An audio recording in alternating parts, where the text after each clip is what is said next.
નમસ્કાર વિદ્યાર્થી મિત્રો, હું જસાણી સર આપ સર્વેનું જસાણી એજ્યુકેશનમાં હાર્દિક સ્વાગત કરું છું.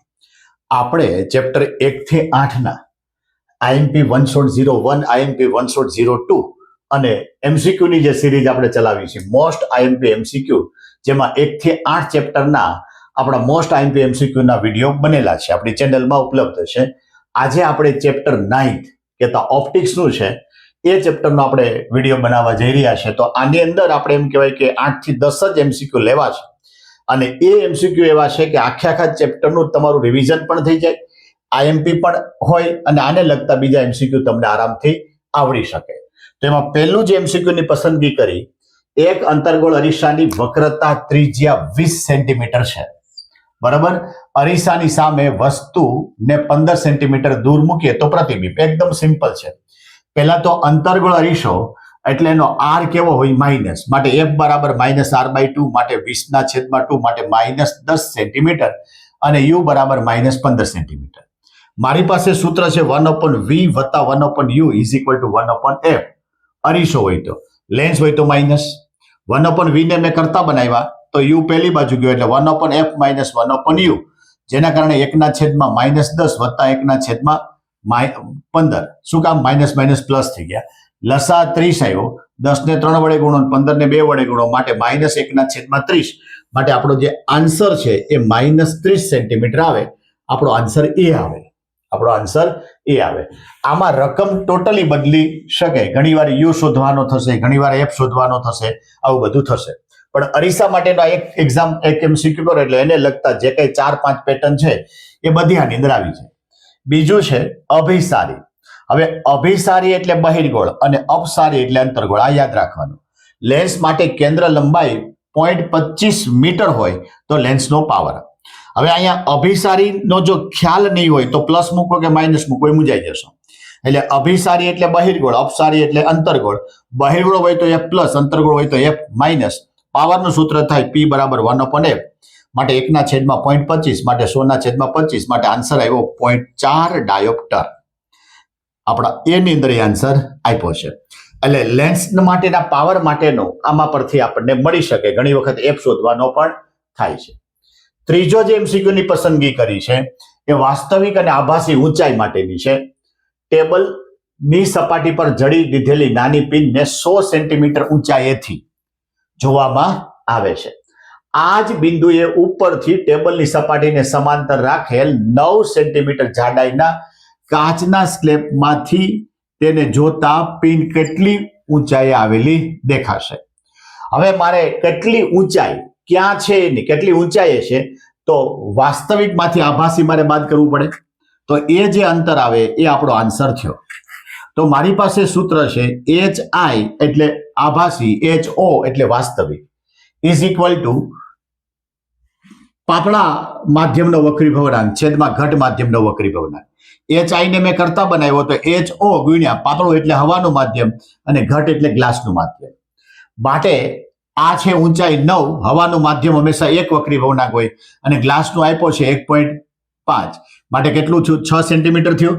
9 માંથી 6 જાય તો કેટલું આવે? 3. એટલે આપણા એ આન્સર આવી શકે, બરાબર. એટલે આવી રીતે આ પેટર્નનો પણ એમસીક્યુ તમને આવડી શકે. બહુ એકદમ ઈઝી છે. એના પછી સંયોજનનું સૂત્ર પણ આપણને લાગુ પડે. 20 સેન્ટીમીટર કેન્દ્ર લંબાઈના બહિર્ગોળની જગ્યાએ અભિસારી લખ્યું હોય અને 10 સેન્ટીમીટરના અંતર્ગોળ એટલે અપસારી લખ્યું હોય. સંપર્કમાં રાખેલા છે, સંપર્કથી સંયોજન બને. કેન્દ્ર લંબાઈના સંયોજનનું ભાગાકાર થાય 1/f = 1/f + 1/f2. હવે અહીંયા બહિર્ગોળ એટલે પ્લસ, અંતર્ગોળ એટલે માઇનસ. f1 ને મેં બહિર્ગોળ કીધું, f2 ને મેં અંતર્ગોળ કીધું. એટલે 1/20 - 1/10 લસા 20 અને 1 વડે પેલો 2 વડે એટલે -2 માંથી 1 જાય તો -1. માટે એમ કહેવાય કે f બરાબર -20 સેન્ટીમીટર. આ 4 એમસીક્યુ માં જ ઘણા બધા સૂત્ર તમારા આવી જાય. એટલે આ 4 એમસીક્યુ જો વ્યવસ્થિત થાય તો હું માનું છું ત્યાં સુધી આવા જે સૂત્ર છે, સૂત્રને લગતા બાકીના એમસીક્યુ પણ આપણે સોલ્વ કરી શકીએ.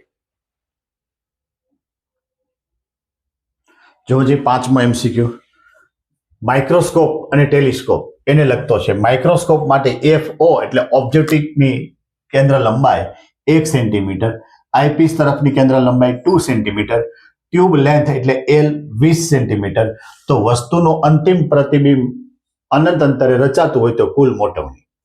જો વસ્તુનું પ્રતિબિંબ અનંત અંતરે રચાય તો મોટવણી MO ગુણ્યા ME, કહેતા ઓબ્જેક્ટ ગુણ્યા આઈપીસ.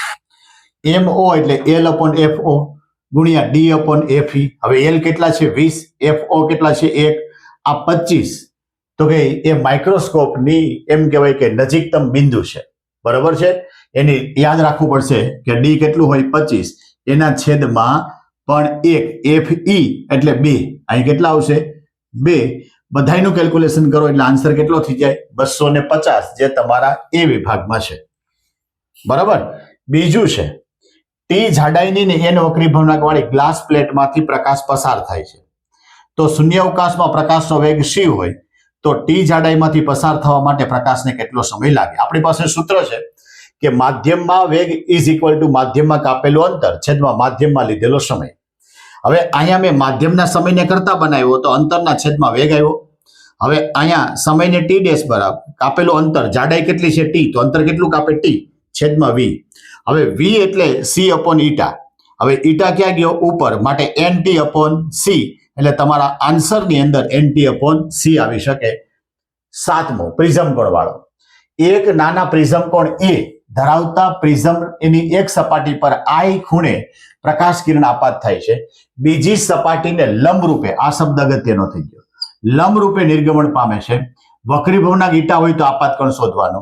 હવે લંબરૂપે એટલે એમ કહેવાય કે અહીંયા 0 થઈ ગયો, I કેવો થઈ ગયો 0 થઈ ગયો. આ જે ડેલ્ટા છે એનું સૂત્ર બને ઓછા ખૂણાનું લઘુત્તમ ડેલ્ટા એ બ્રેકેટમાં ઈટા -1, માટે ઈટા A -n. આપણી પાસે સૂત્ર છે I + E is equal two A plus delta. એમાં I ની કિંમત કેટલી લખીએ 0, A ની કિંમત, ડેલ્ટાની કિંમત કેટલી લખવાની NA -A ઉડી ગયા, માટે I is equal two NA eta A, માટે આન્સર તમારો C આવી શકે. 8મો 1.5 વક્રી ભવનાક વાળા સમતલ બહિર્ગોળ લેન્સ. હવે અહીંયા ખાસ આ જોવાનું છે, સમતલ બહિર્ગોળ લેન્સની વક્ર સપાટીની વક્રતા ત્રિજ્યા કેટલી આપી 60 આપી છે, કેન્દ્ર લંબાઈ. હવે ઘણા વિદ્યાર્થીને એમ કહેવાય કે સમતલ બહિર્ગોળ, તો સમતલ માટેનો r કેવો હોય ઇન્ફાઇનાઇટ, મેં અહીં લખ્યું. બહિર્ગોળ માટે તો 60 આપ્યું પણ એ માઇનસ આવે, અને વક્રી ભવનાક કેટલો આપ્યો 1.6, માટે 1/f is equal to eta -1 બ્રેકેટમાં 1/r1 -1/r2, માટે 1.6 - 1 1ના છેદમાં ઇન્ફાઇનાઇટ વત્તા 1ના છેદમાં 60, માઇનસ માઇનસ પ્લસ એટલે પ્લસ 1ના છેદમાં 60. 0.6 ગુણ્યા 1ના છેદમાં 60, માટે 6ના છેદમાં 600, માટે 1ના છેદમાં 100, માટે કેટલું આવ્યું f બરાબર 100 સેન્ટીમીટર. એટલે આ પણ 4 MCQ એટલા જ અગત્યના છે, જુદા જુદા સૂત્ર અને જુદા જુદા પ્રોપર્ટી માટે અગત્યના છે. જોજી 9મો, સમતલ અરીસા પર 30 ડિગ્રીના ખૂણે કોઈ એક પ્રકાશ કિરણ આપાત થાય છે તો એનું વિચલન. હવે અહીંયા 30 ડિગ્રીના ખૂણે આપાત થાય એટલે આ જે ખૂણો છે એ 60 ડિગ્રીનો થયો, શું કામ 90 માંથી 30 બાદ થાય, તો એનું પરાવર્તન પણ 30 ડિગ્રીના ખૂણે થાય. આ માપ પણ 30 ડિગ્રીનો ખૂણો, તો આ માપ કેટલું થાય 60 ડિગ્રીના ખૂણે થાય છે.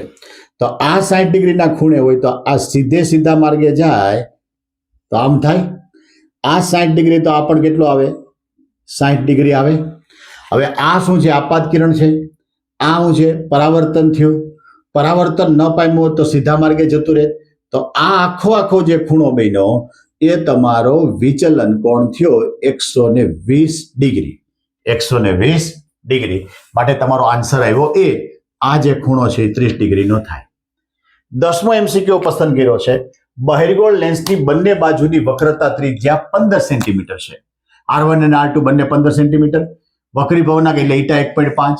હવાની સાપેક્ષ મારે કેન્દ્ર લંબાઈ શોધવાની, તો eta 1.5, R1 15, R2 -15, 1/f is equal to eta -1 બ્રેકેટમાં 1/r1 -1/r2.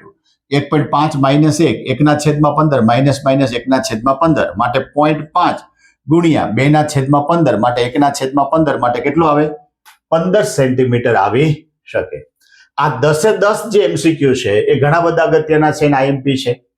કેલ્ક્યુલેશન વાળા જ આપણે બધા સુધી પસંદ કર્યા છે અને જેના કારણે કે તમારા આ ચેપ્ટરની અંદર અગત્યના જે કઈ સૂત્ર છે એનો ઉપયોગ આ 10 MCQ માં થયો હોય એટલે ઘણા બધા એનાથી આ MCQ સાબિત થાય છે. આ 10 આવડે એટલે બાકીના ઘણા બધા MCQ તમે સોલ્વ કરી શકશો. આની સાથે MLT હોય, સંજ્ઞા પદ્ધતિ હોય, બરોબર છે, સૂત્ર હોય, એકમ હોય, બીજા જ્ઞાન આધારિત જે કાંઈ MCQ છે એ તો આવડવાના હોય જ છે. તો આ ચેપ્ટરનો જે આ વિડીયો છે એ વધારે વિદ્યાર્થીને લાભદાયી થાય એના માટે અમારી જે ચેનલ છે જસાણી એજ્યુકેશન ચેનલ તેને લાઈક, શેર અને સબસ્ક્રાઇબ કરવાનું ભૂલતા નહીં.